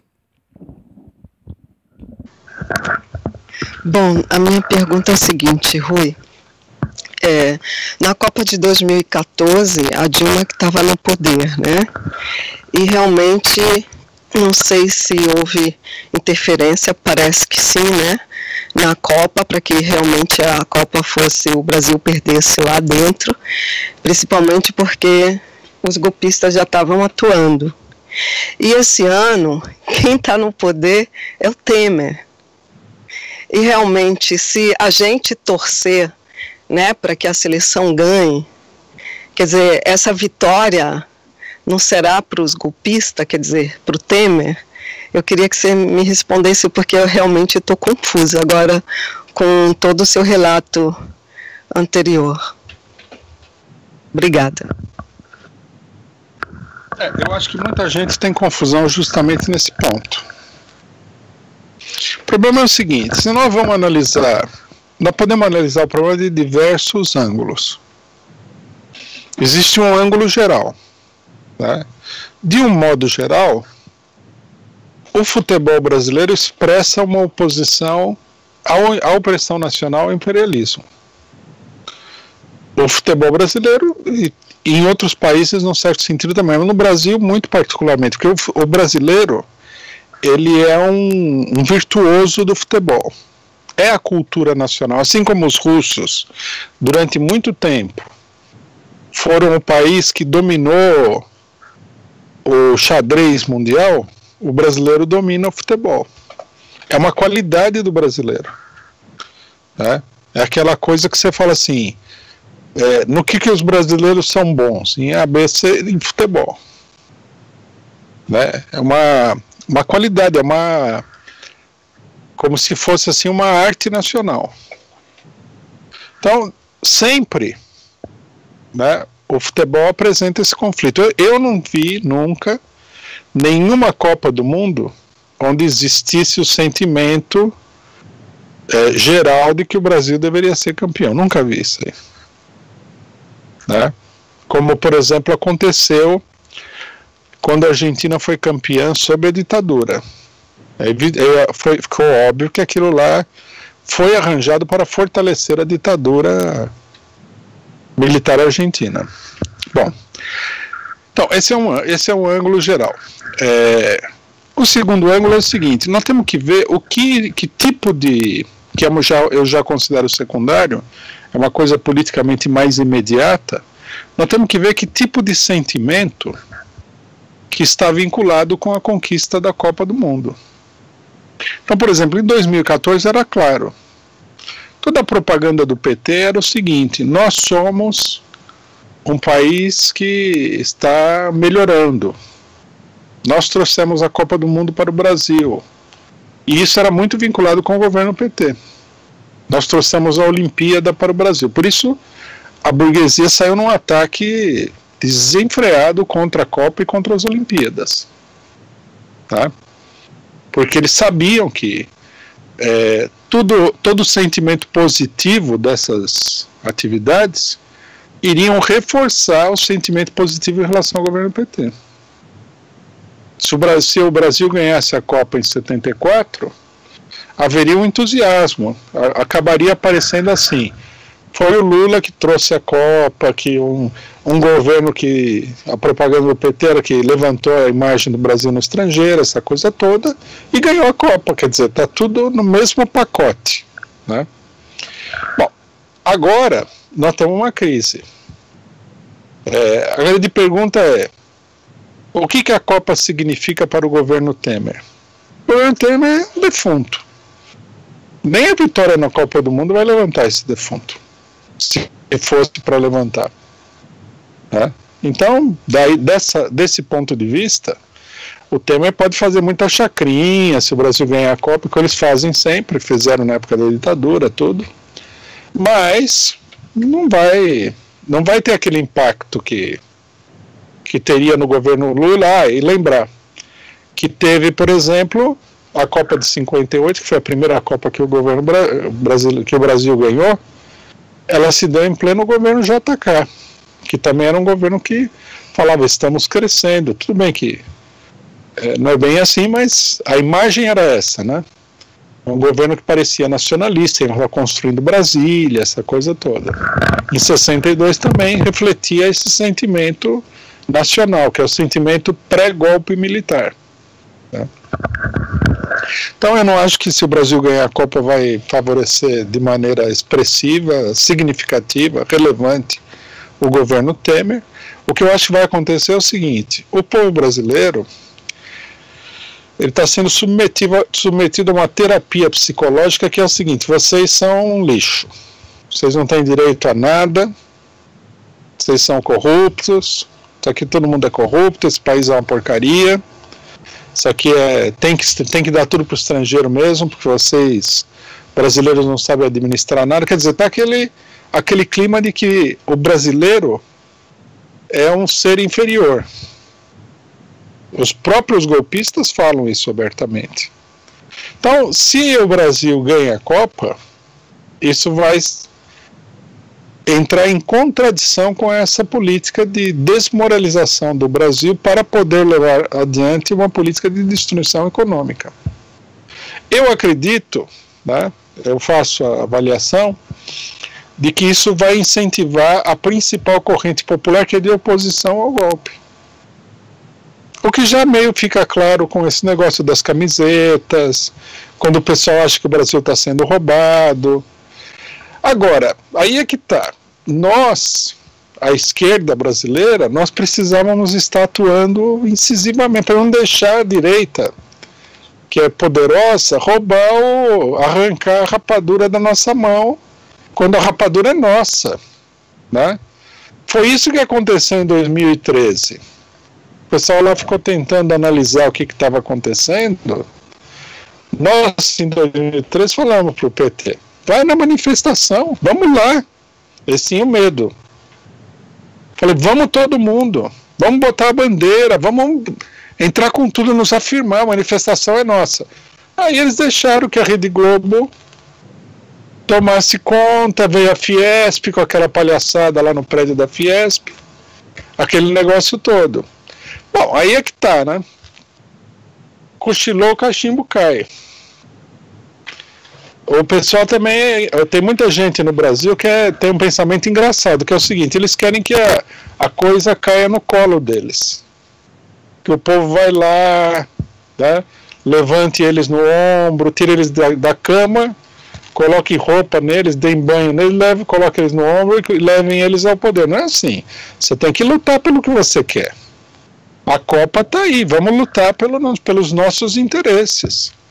Vamos explicar para o povo que a direita é antinacional, que eles querem morar em Miami, eles querem falar inglês, eles não gostam de brasileiro, eles não gostam de gente de preto, não gostam de nordestino, eles não gostam do Brasil. Eles não gostam também do futebol brasileiro, não gostam do carnaval brasileiro, não gostam de nada no Brasil. Eles querem ser, sei lá, alemães. A maioria dos coxinhos querem ser norte-americanos. Eu até acho que eles deviam ir para os Estados Unidos e ficar lá, né? Deixar o Brasil para os verdadeiros brasileiros. Nós temos que afirmar, nós temos que falar isso aí. Ficar quieto lá, olhando, será que vai favorecer? Vai favorecer quem tiver maior Quer dizer, é favorável a nós. Mas se a gente não atua, os outros conseguem manipular, porque a manipulação é isso, é feita sobre a base da passividade. Tem que denunciar a arbitragem criminosa contra o Brasil, sim. O cidadão fala assim, o Neymar é sonegador, vaidoso, tá, jogador de futebol, não tem ninguém perfeito, longe disso. A esmagadora maioria dos jogadores de futebol, por natureza, são pessoas atrasadas, são pessoas pobres, que se levantaram lá jogando futebol com uma dificuldade enorme, ganharam muito dinheiro, isso aí mexe com a cabeça deles. Não dá para esperar que ele seja um símbolo de política social. O que dá para esperar é que ele jogue bem futebol, pelo menos, né? O Pelé, que sempre deu declarações absurdas, mas sempre foi um grande jogador de futebol. Quem não vai falar? Não. Põe o outro que é perna de pau, mas ele faz boas declarações políticas. Não, se ele é bom político, faz política, é meu caso. Eu não sou craque de futebol. Né? Deixa o cara que joga futebol bem jogar, vamos, né? E lógico, tentar também ver se a gente consegue fazer com que os jogadores vão para a esquerda, tudo é um trabalho. Precisa ver se esse trabalho está sendo feito.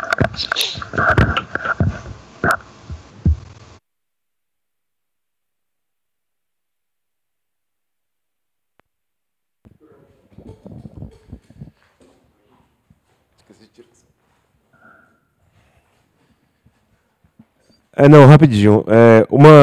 Depois dessa polêmica contra o próprio Neymar, a segunda polêmica na nossa lista de polêmicas do Zona do Agrião é com relação aos argentinos.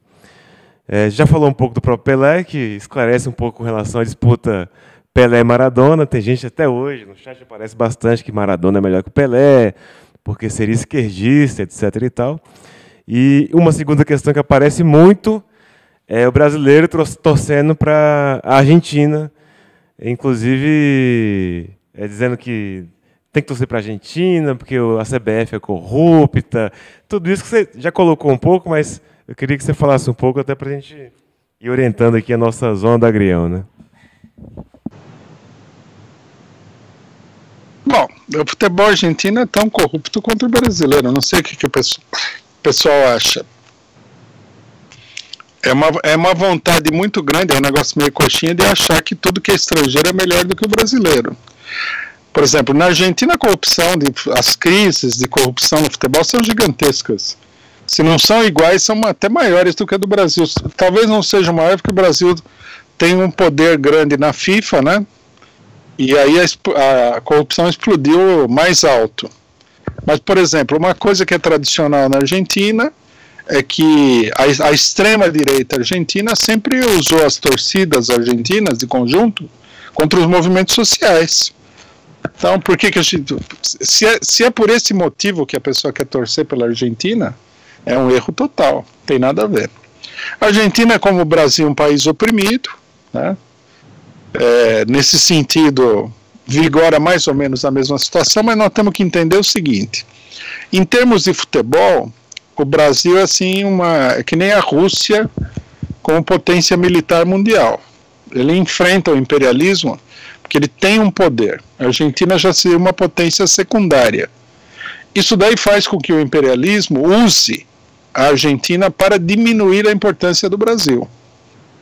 Não é necessariamente culpa dos argentinos, embora eles tenham uma vontade muito grande de fazer esse papel, né?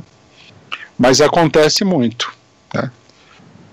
O grande problema para os europeus não é a Argentina, é o Brasil. O Brasil tem 5 campeonatos mundiais, a Argentina tem 2, você imagina a diferença. Então os europeus olham a Argentina e tal e falam, é uma coisa mais fraca, né? Mais fácil de manipular, eles manipulam também, né? Tem que denunciar também a manipulação contra todo o futebol do terceiro mundo, em geral, dos países oprimidos. Mas o cidadão fala, vou torcer para a Argentina porque o Brasil é corrupto, é porque ele tá sonhando, né?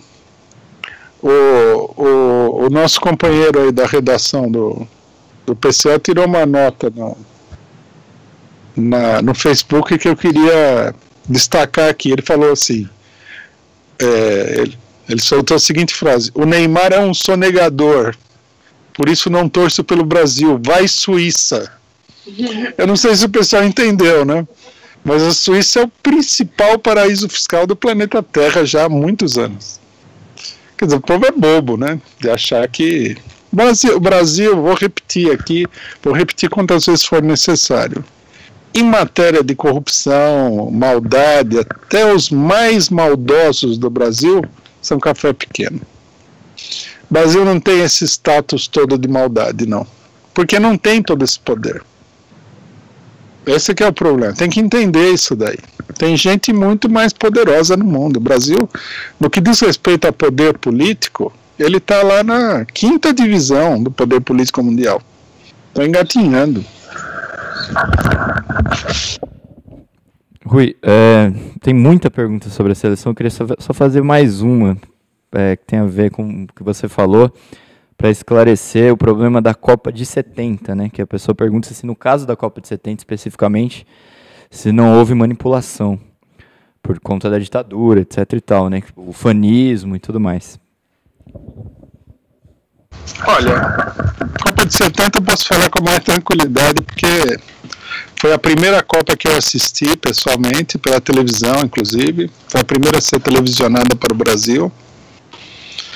E eu vou te falar uma coisa, se houve manipulação, então foi uma manipulação desnecessária, porque aquele time do Brasil é uma unanimidade. Qualquer pessoa que fale honestamente, que conheça do assunto sobre futebol, sabe que aquele time merecia ser campeão mundial por todos os critérios possíveis e imagináveis. Muita gente não sabe, mas o Pelé, né, um jogador de futebol assim que está acima de qualquer outra coisa que a gente já viu até hoje, incomparavelmente, ele, na verdade, o que ele fez na Copa de 1970 foi assim, como se ele criasse uma nova escola de futebol, como se ele fosse um pintor assim, e criasse o surrealismo, porque o que ele fez na Copa é inacreditável. Hoje em dia muita gente assiste e não entende, porque todo mundo imita. Há muita imitação do Pelé, né? Mas o fato é que as coisas que ele fez naquela Copa lá são inacreditáveis, realmente inacreditáveis.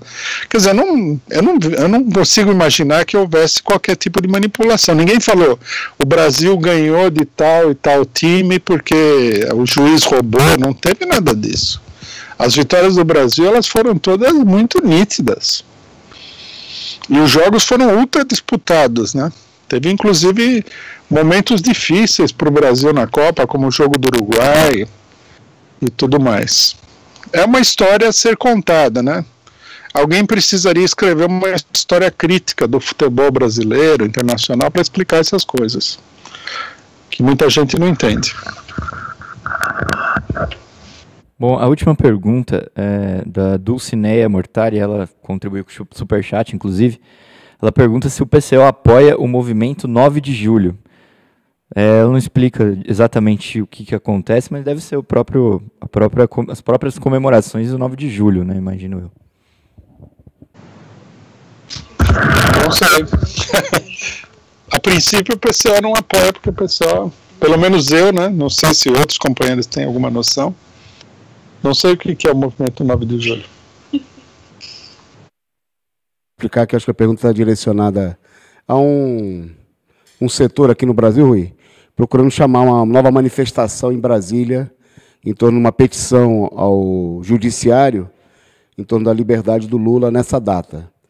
Nós explicamos, nós temos conversado com os companheiros, que nós somos favoráveis a todo tipo de mobilização, logicamente em favor da liberdade do Lula, mas nós temos um claro entendimento, inclusive se criou uma divisão, porque 9 de julho é uma data de recesso no judiciário, etc. e tal. E nós entendemos que, nesse momento, há uma concentração de esforços muito grande dos comitês de luta contra o golpe, pela anulação do impeachment, que se reuniram essa semana e reafirmaram a decisão, o apoio à Conferência Nacional, que está agrupando setores do movimento sindical. Essa semana, o coordenador da Central de Movimentos Populares esteve aqui em entrevista, expressou o apoio, né, dessa entidade importante à a essa mobilização. Então, o que nós estamos procurando é que nós temos que juntar todo mundo, né?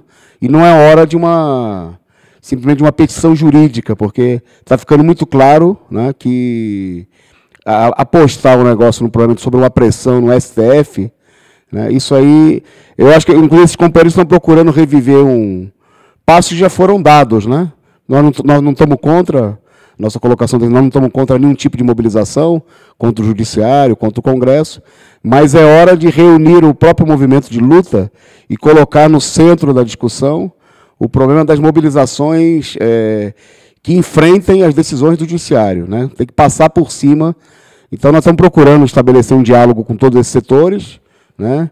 Mas nós temos a compreensão de que não basta uma ação, não é uma medida de tipo judicial apenas que vai ser capaz de reverter essa situação, como já está provado, apesar dos inúmeros esforços da defesa do Lula e do PT, e que um outro aspecto é que as manifestações têm que sair do campo de simplesmente ser um lobby, né, de ser uma pressão sobre o Congresso ou sobre o STF, e para se transformar em mobilizações que enfrentem de maneira efetiva, né, aproveitando tudo, inclusive a Copa do Mundo e tudo mais, essa onda reacionária. Mas nós apoiamos no sentido de que haja qualquer mobilização, mas nós achamos que não pode ser esse o centro da situação, ou seja, dirigir uma nova petição ao Judiciário, na expectativa de que o próprio STF resolva a situação. Eu acho que os companheiros que têm proposta, nesse momento aqui, os companheiros que têm propostas de mobilização deveriam convergir na proposta de conferência nacional e levar lá a proposta para um público amplo. E nós tirarmos um plano de trabalho que seja discutido e acordado por todo mundo.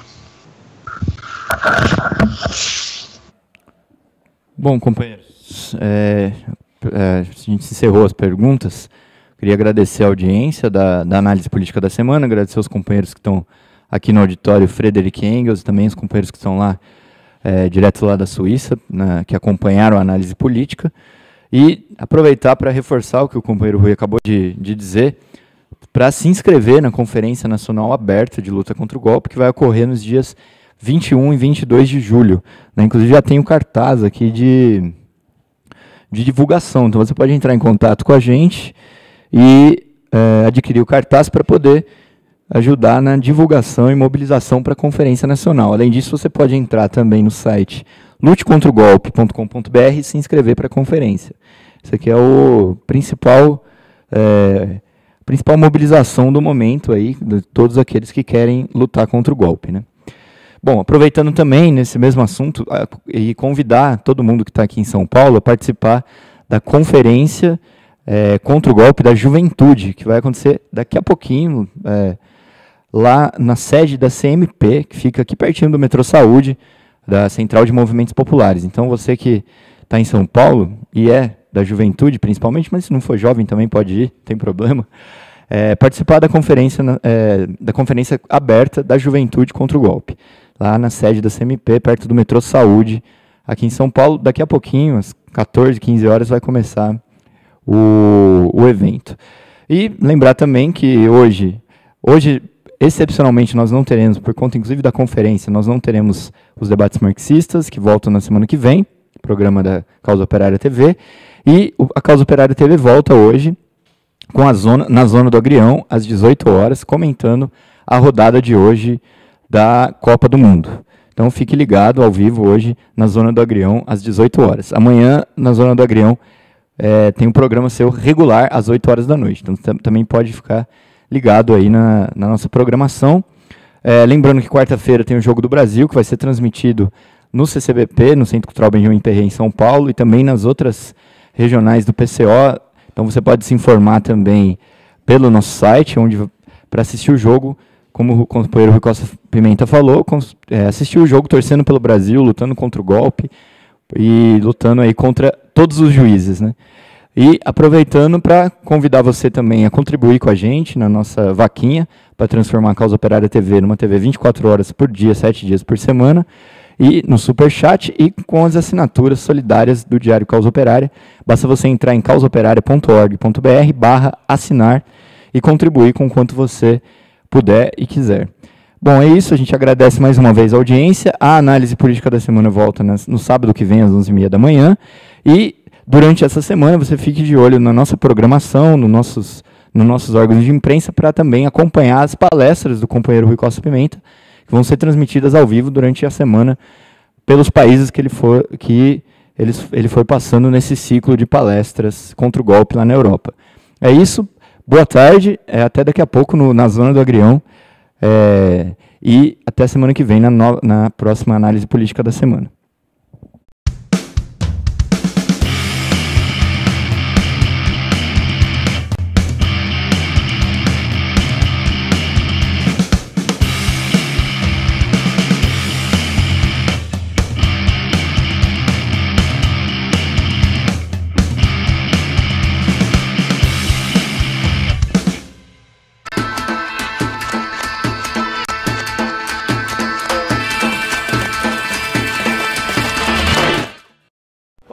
Nós da Causa Operária TV queremos uma TV que fique 24 horas no ar, para rebater todo o monopólio da imprensa golpista.